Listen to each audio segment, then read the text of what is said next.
So if you're looking for remote work, one company you may have heard of is called Roadie, which is actually a company owned by UPS. So they have something kind of like Amazon Flex where you have independent contractors that can deliver packages on the way somewhere for extra money.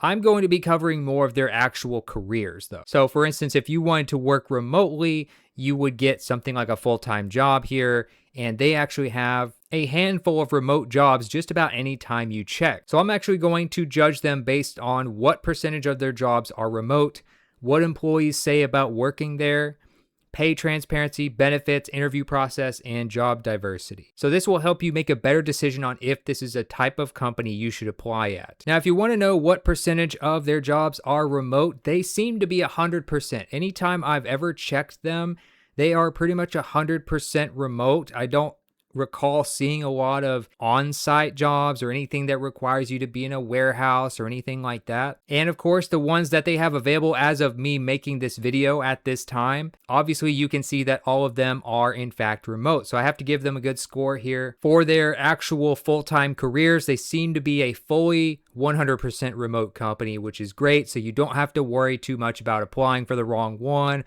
or having to read through the text in the application to make sure you're not accidentally applying for a hybrid job or something like that. If you look at what employees actually say about working here, this is very important because you can end up applying for a job and getting one and then realize, oh, I'm in a toxic workplace.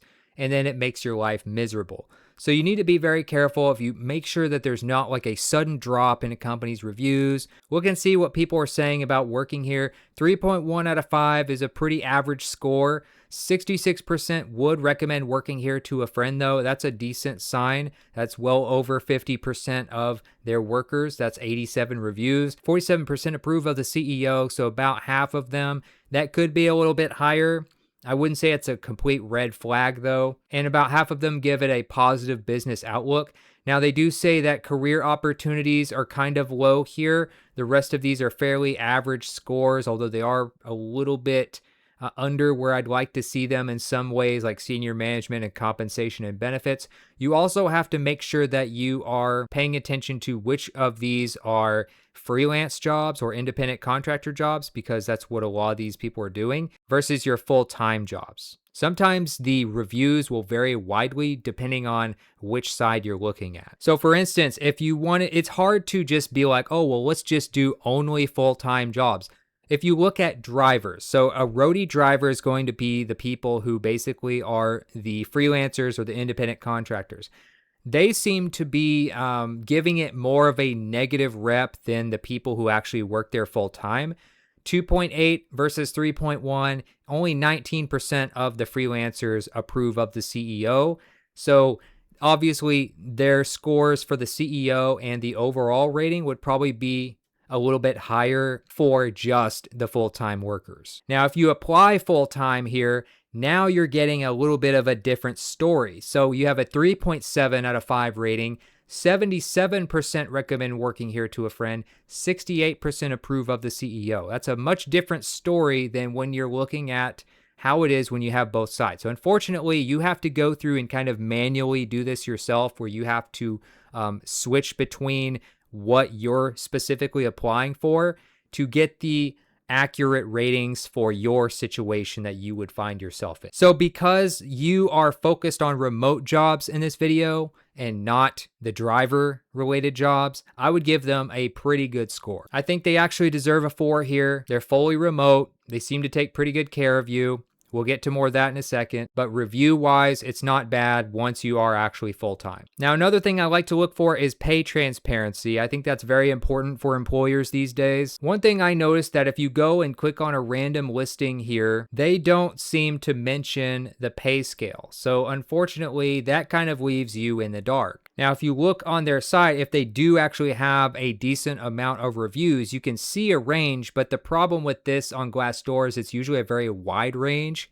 and it's not always easy to know what end of that range you're going to end up on. Now, if you look at what the average is in the United States, it looks like it could be pretty much on par with that. They say 43 to 55,000 a year.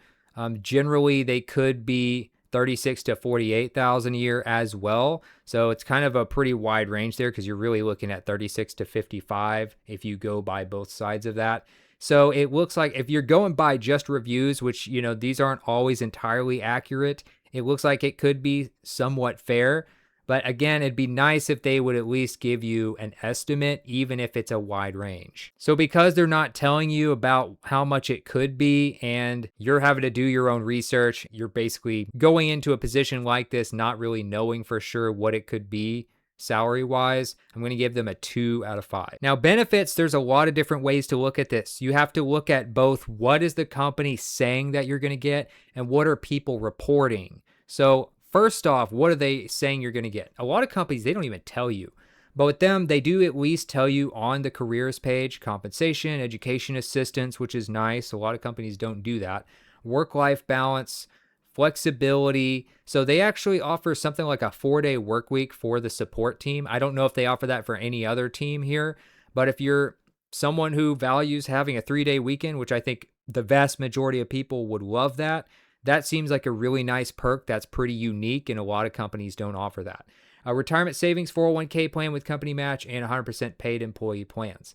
Now, another thing here, if you look at their benefits on the actual application page, they do mention the 4-day work week here.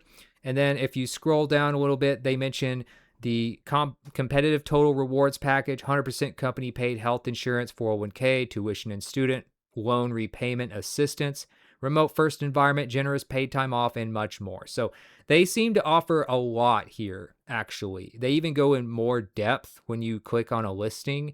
And so when it comes to what they are saying that you're going to get, it looks really good. Now, if that's what you're actually getting, could be another story. But if you look at reviews here, 4.4 out of 5 for benefits, really good. So they also employer verified a lot of these on here as well, which is a good sign that they're at least active on their Glassdoor page.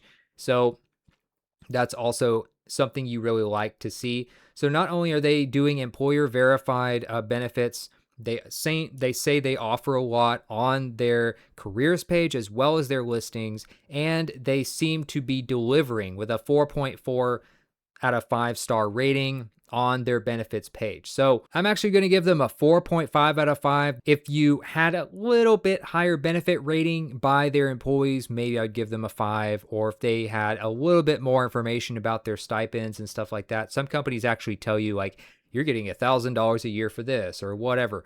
So it's hard for me to give them a perfect score, but 4.5 seems pretty good here for everything that they're promising, plus it seems like they deliver. Now, for the interview process, really the main thing you can do here to prepare yourself for the interview process is to just look at Glassdoor's interview reviews. So difficulty, they say, is pretty average, maybe slightly above average, but I would just go with average here. That looks pretty close to a 3 out of 5. Now, normally a 3 out of 5, I would say, is like the standard of like, this is right down the middle, even though technically you would think 2.5 is. Typically, if it has anything under 3, that's considered pretty easy in my experience. For the overall interview experience, they have kind of mixed reviews here, unfortunately. 35% positive, 45% negative. So you do have more negative than positive. You do have a fair amount of neutral reviews as well. I'd say most companies are pretty split between positive and negative. So the negative side is not absurdly high necessarily to where it'd be a red flag, because they do kind of balance that out with a lot of neutral and positive reviews. If you look at a lot of their reviews as well, it looks like the interview questions are mostly pretty average, stuff that you would get asked pretty much anywhere else. All in all, I would say they deserve about a 3. I would say that some of this could use some work. I almost gave them a 2 or maybe a 2.5, but I think that if you really know by covering many companies, hundreds of companies like I have over the years, you know that anything around a 3 or around 40 to 45% negative is pretty normal. It's really not as bad as it looks. Now, if you're looking at job diversity here, the only thing is they don't really have a large amount of jobs available. And I think that's going to be the norm for a lot of companies going forward as AI becomes more advanced, unfortunately. But they do have a few categories. They have customer experience, you have customer support, trust and safety, product UX design, technology, AI engineer, product manager. Now, this is also partially something that I have to use my experience to explain because any company could have more or less diverse jobs at any time, depending on when you happen to check. So you can't just go based off of one day of checking. But over the years, I've seen Roadie's jobs a few times. I've covered them when they're hiring to my subscribers, and I think generally they don't have that many jobs available. So this is not like an absurdly low amount of jobs for them. This is pretty normal, I would say, a pretty normal day. And they don't usually have a ton of different categories either. But like I said, when you only have 5 jobs, you're not going to have a lot of different categories. This isn't one where you're just going to constantly see a ton of options, but every once in a while they have a really good option that maybe if you are able to qualify, you can really enjoy the nice benefits here. So I'm going to give them a 3, I think, for the amount of jobs they typically have. They have a decent amount of diversity. It's just that you're never going to usually find a bunch of jobs here. They just don't usually have a lot of openings compared to, say, like a healthcare company. So I'm actually giving them a pretty high overall score at 21.5 out of 30 possible points. They have about a 72% score, which is quite high. I think that might actually be the highest score I've given so far since I've been using this new format. So this means that I do recommend actually checking Roadie's jobs, and I do actually have a page that will show you when they're hiring and more information about if you want to go more in depth about their interview process and how to prepare for jobs, or more information about them. You can click the link in the pinned comment or the YouTube video description for this. But I do think they are worth checking every once in a while or bookmarking if you are looking for a remote job. Let me know if you have any experience applying at Roadie or if there's a company you want me to cover in the future, and I'll see you in the next video.